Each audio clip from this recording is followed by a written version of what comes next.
Bueno, y hoy vamos a tocar un tema muy importante que es el tema de los parásitos. Y ustedes se preguntarán qué tipo de parásitos existen en el mundo.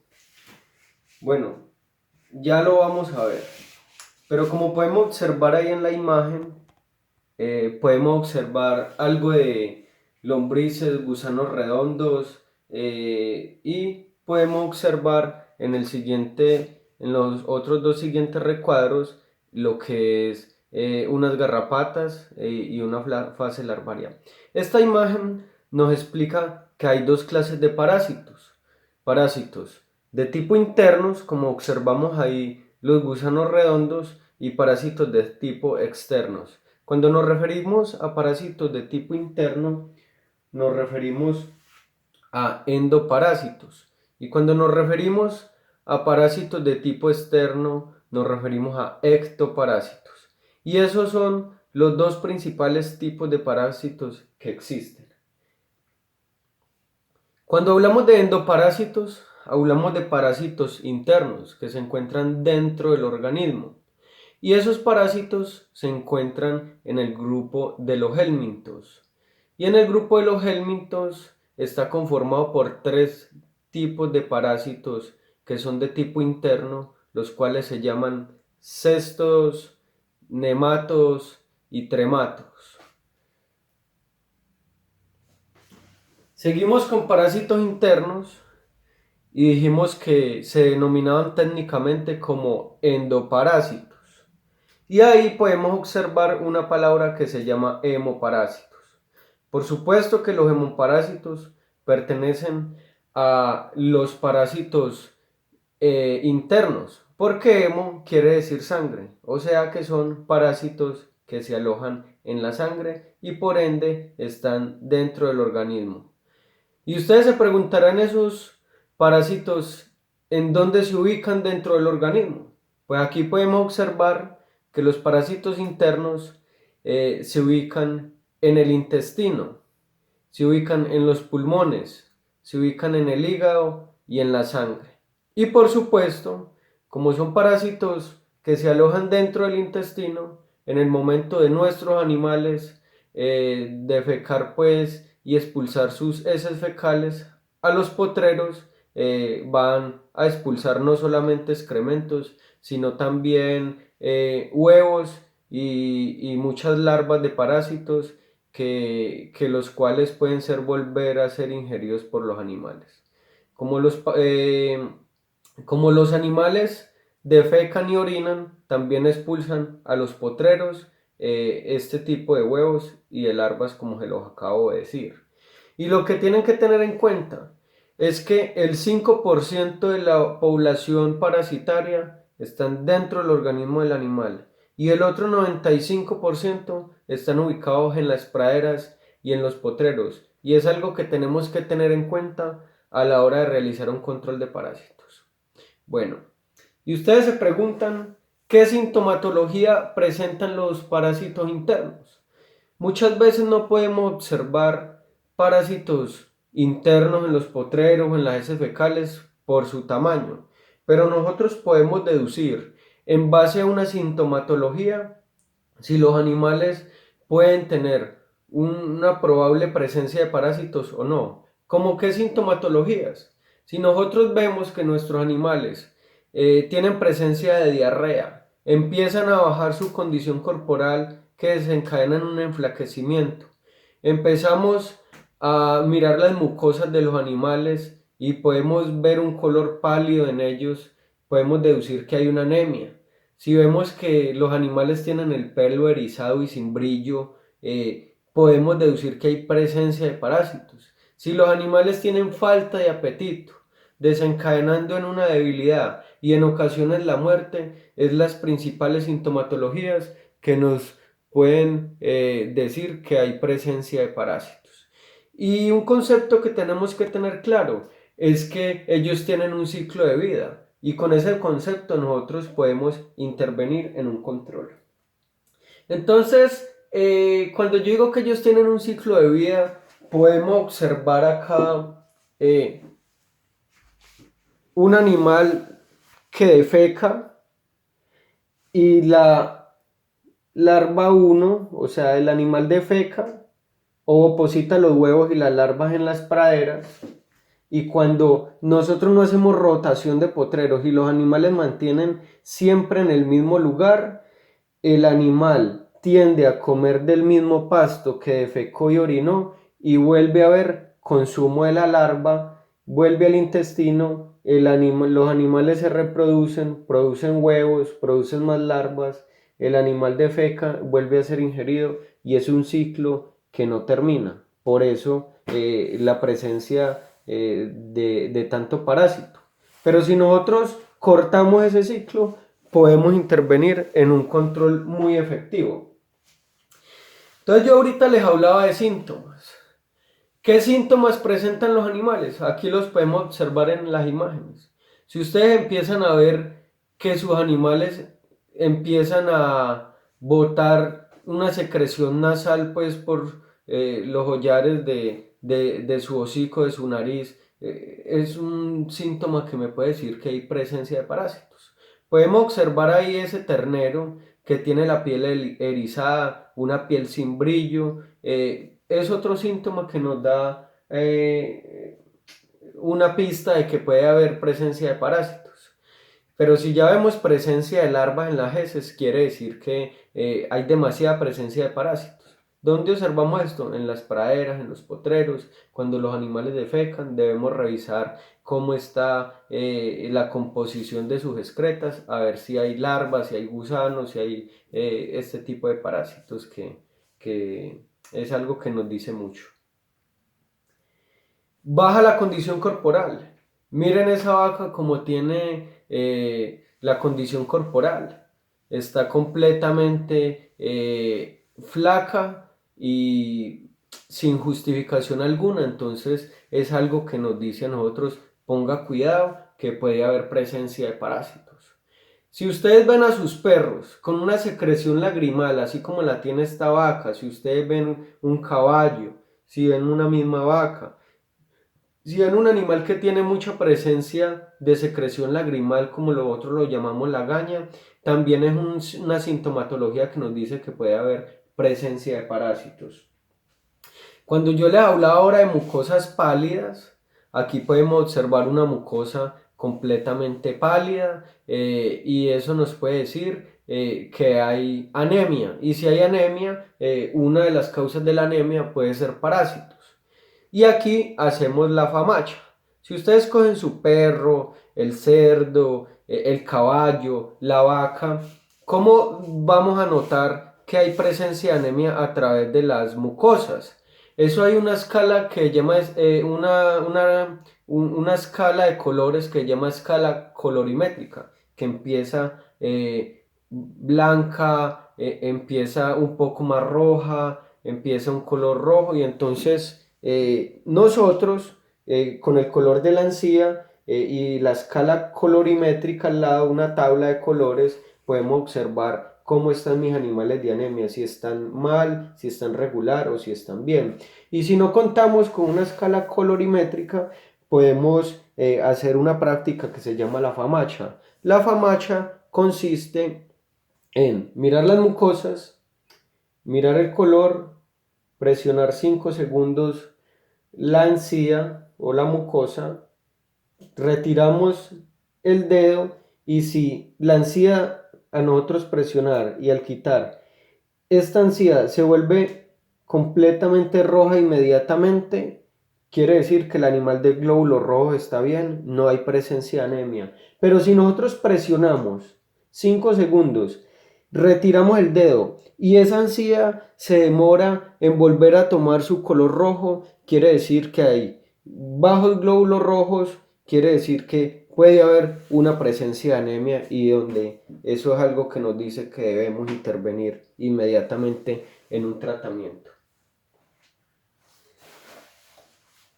Esta imagen podemos ver un hato de ganado en una montaña y hay personas que cometen el error que el ganado adulto lo mandan para la cima de la montaña y en la parte de abajo ubican los animales más pequeños. Entonces uno viendo esto puede tomar una estrategia. Si nosotros en el alto de la montaña colocamos los animales mayores y en el bajo de la montaña colocamos los animales menores, ¿qué ocurriría si hay un aguacero o si hay una lluvia? La lluvia nos cae agua y esa agua nos hace un barrido de esos parásitos. ¿Y para dónde se van esos parásitos? Para la parte de abajo. ¿Y quiénes están ubicados en la parte de abajo? Están los animales más jóvenes, los animales que tienen menos defensas, menos inmunidad que los adultos y van a consumir pastos con residuos de parásitos y vamos a infectocontagiar de parásitos los animales más pequeños. Entonces una estrategia que tenemos que tener nosotros en cuenta y claro es que los animales más jóvenes tenemos que ubicarlos en la parte de arriba de la loma y los animales más viejos, más adultos, los ubicamos en la parte de abajo porque ellos tienen mayor resistencia y mayor inmunidad en el caso de que haya presencia de parásitos. Entonces es una estrategia que tenemos que tener en cuenta y es muy importante. En el caso cuando tenemos terrenos pendientes, pero cuando tenemos terrenos planos ya podemos ubicarlos de la manera que más nos parezca. Entonces aquí podemos observar animales jóvenes arriba, animales adultos abajo. Entonces tenemos que intervenir en unos tipos de control de alguna u otra manera porque los parásitos tienen como un impacto en nuestra economía de nuestras fincas muy negativo. Un impacto económico que llega al punto de que si yo soy productor de carne de res y hay mucha presencia de parásitos, pues no voy a tener la ganancia de peso esperada, voy a tener animales enfermos, entonces me va a tocar invertir dinero en desparasitantes, me va a tocar invertir mucho más dinero en mis animales, mucho más tiempo, porque no tienen la ganancia de peso que uno espera y eso representa grandes pérdidas económicas para nosotros como productores. Por eso tenemos que hacer unos tipos de control. ¿Qué tipos de control? Tenemos tres tipos de control, un control físico, un control químico y un control biológico. En el control físico, la práctica más realizada como por productores es el pastoreo rotacional. ¿Qué es pastoreo rotacional? Que yo tengo mi finca, todas las praderas de mi finca las divido en 8 potreros y entonces yo voy a ubicar mis animales 3 o 4 días en este potrero, a los 3 4 días los dirijo al siguiente potrero, 4 días los dirijo al otro, a los 4 días al otro. Y cuando los animales hacen un pastoreo rotacional, en el momento de que lleguen a este potrero, ya no va a haber la misma presencia de parásitos. Y tampoco, y otro de las cosas positivas de hacer un pastoreo rotacional es que cuando mis animales vuelven a un potrero, es un potrero que tiene más de un mes de recuperación, entonces van a encontrar no solamente comida, sino que no va a haber presencia de parásitos y es una técnica muy productiva para el control de parásitos. Tenemos el método físico. Entonces ya tocamos cuál era el método físico, que era el pastoreo rotacional, que lo podemos ver acá. El método químico. Tenemos que utilizar purgantes, desparasitantes orales, para control de parásitos internos. Entonces nosotros tenemos que purgar y como nosotros sabemos que los parásitos se reproducen por huevos, pues nosotros con la primera purga matamos las larvas, pero ¿qué quedan? Los huevos. Y ustedes saben que los huevos pasan unos días y revientan y botan las larvas. ¿A los cuántos días un huevo eclosiona? A los 18 días, 15, 18 días. Entonces nosotros purgamos por primera vez, matamos las larvas, dejamos transcurrir 18 días y volvemos a repurgar para matar el ciclo del parásito. Y una vez han eclosionado los huevos, matamos las larvas que nacen inmediatamente. Y tenemos un control biológico que se ha utilizado en los últimos años y ha funcionado muy bien, que es el uso de hongos y bacterias como nematicidas, que son benéficas, que no hacen daño para la salud de los animales. Entonces nosotros podemos fumigar los potreros con estos nematicidas para contrarrestar la presencia de parásitos y en caso de que haya consumo de este nematicida por parte de los animales no va a afectar la salud de ellos. Entonces, tener en cuenta eso. Bueno, ya tocamos el tema de parásitos internos. Entonces ya pasamos al tema de parásitos externos. Cuando hablamos de parásitos externos, hablamos de ectoparásitos. Ectoparásitos son parásitos que se ubican fuera del organismo. Y si se ubican fuera del organismo, pues obviamente se ubican en la piel del animal, pero también se ubica en las pasturas. ¿Cuáles son los tipos de ectoparásitos? Los parásitos externos. Pues ahí tenemos la garrapata, el ácaro, la pulga y el piojo, como lo podemos observar acá en la imagen. La garrapata. Las principales garrapatas que nos afectan a nosotros en el país es el Boophilus microplus y el Rhipicephalus, la garrapata del ganado, la garrapata del perro. Y dice que tiene una incidencia de 2000 metros sobre el nivel del mar. Si nosotros tenemos en cuenta los metros sobre el nivel del mar es la altura. ¿Listo? Si nosotros estamos en la costa o en los llanos, principalmente en la costa, estamos sobre los 0 metros sobre el nivel del mar. Si estamos en el Valle del Cauca, 800 metros sobre el nivel del mar. Si nos vamos para Bogotá, 2500 metros sobre el nivel del mar. Tenemos el páramo, 3500 metros sobre el nivel del mar y ya los nevados por encima de los 4000 metros sobre el nivel del mar. ¿Qué nos quiere decir esto? Que la garrapata no se amaña en el clima frío, se amaña en el clima cálido, que es de los 2000 metros sobre el nivel del mar hacia abajo. O sea que a mayor calor, a menos metros sobre el nivel del mar, mayor es la población de garrapata. Entonces, de Bogotá hacia la costa, la presencia de garrapata va aumentando notablemente. Y la reproducción es cada 18 días. Y en esos 18 días, una garrapata tiene la capacidad de ovopositar de 4000 a 7000 huevos. Y como les había dicho yo ahora, ellos habitan en los potreros y en el animal. Y un dato que tenemos que tener en cuenta es que la garrapata tiene la capacidad de vivir 19 meses sin alimentarse. Entonces, nosotros podemos tener el ganado y venderlo. Y a los 2 meses vamos a meter otro lote de ganado. Y puede haber presencia de garrapata del anterior ganado porque ellas tienen la capacidad de vivir 19 meses sin alimentarse. Como consecuencias de parásitos externos e internos, hay enflaquecimiento, hay anemia.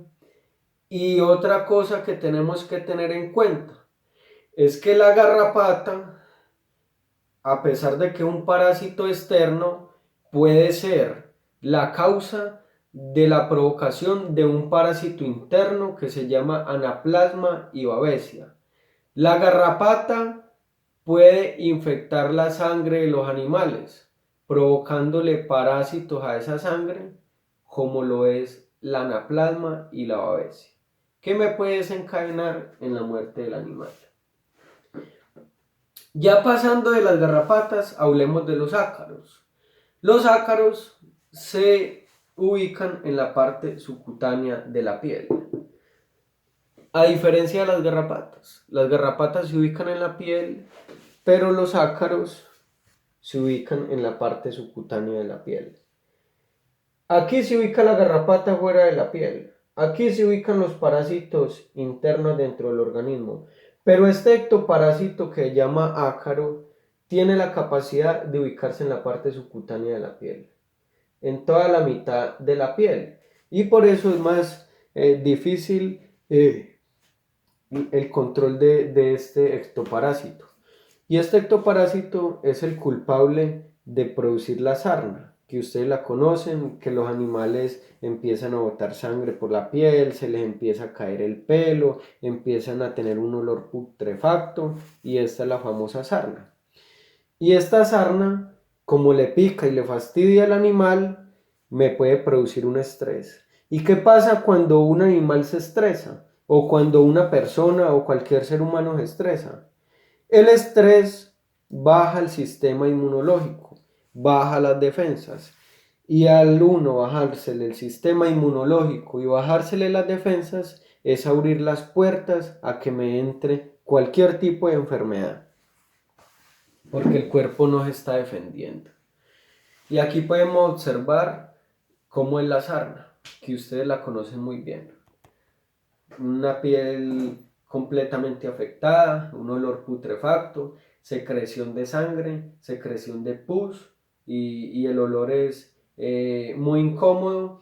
Y nosotros como productores, me parece muy antiético uno mandar una vaca para el matadero o un cerdo para el matadero con la presencia de sarna. No me parece pues que en este caso mandar un animal de estos así con sarna sea garantizar la inocuidad de los alimentos, porque nosotros como productores tenemos que garantizar que el consumidor final consuma un producto sano, un producto inocuo, libre de enfermedades y libre de contaminantes que pueda afectar la salud de ellos.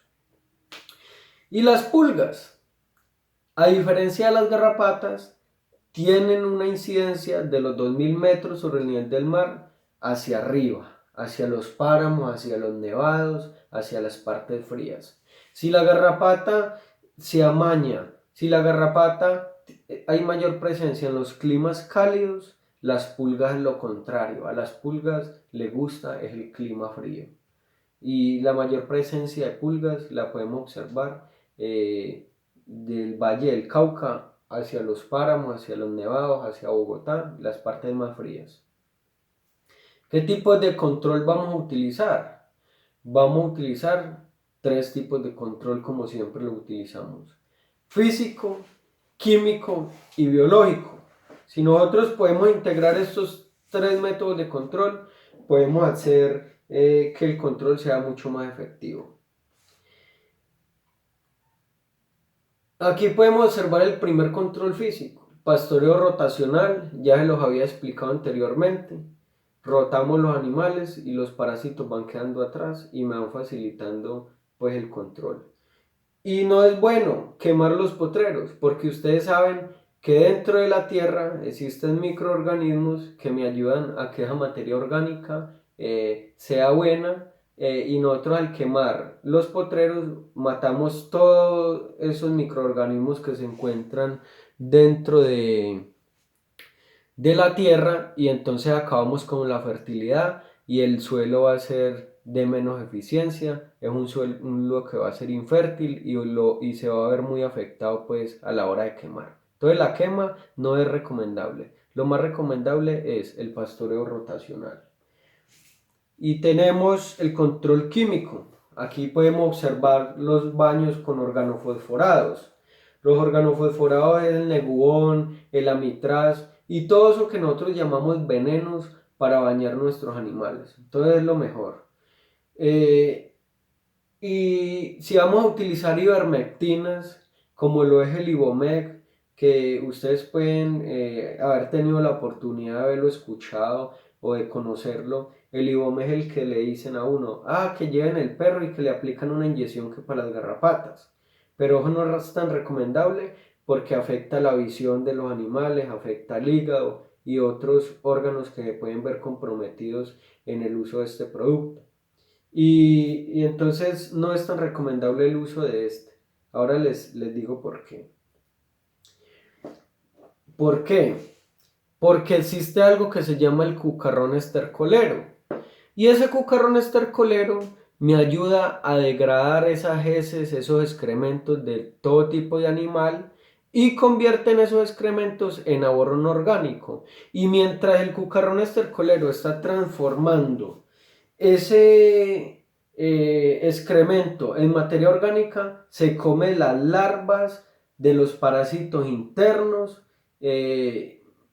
y las larvas de las moscas que afectan también la salud de los animales. Entonces, este cucarrón me sirve como método biológico. Este cucarrón está en vía de extinción por el uso de las ivermectinas. ¿Por qué? Porque nosotros al aplicar la ivermectina a un animal en el excremento, el animal elimina desechos de esas ivermectinas. Y entonces al animal defecar, en el excremento hay residuos de este producto que al cucarrón empezar a transformar este excremento en materia orgánica va consumiendo residuos de ivermectina y entonces el cucarrón se muere. Por eso el uso de la ivermectina no es tan recomendado, porque el cucarrón estercolero está en peligro de vía de extinción por el uso indiscriminado de las ivermectinas. Y este método biológico funciona muy bien. Hay productores que el ganado bovino lo mezclan con ganado ovino, que son ovejas, porque las ovejas tienen una sustancia que se llama lanolina y es una sustancia que es repelente para las garrapatas. Entonces, las ovejas me ayudan a controlar la garrapata porque tienen una sustancia que se llama lanolina. Y la sangre de la oveja no es el alimento deseado de la garrapata, pero pues si una garrapata se le pega a una oveja, no es mucho el tiempo el que va a sobrevivir porque ni la sangre de la oveja ni la sangre del gato son el alimento deseado de la garrapata.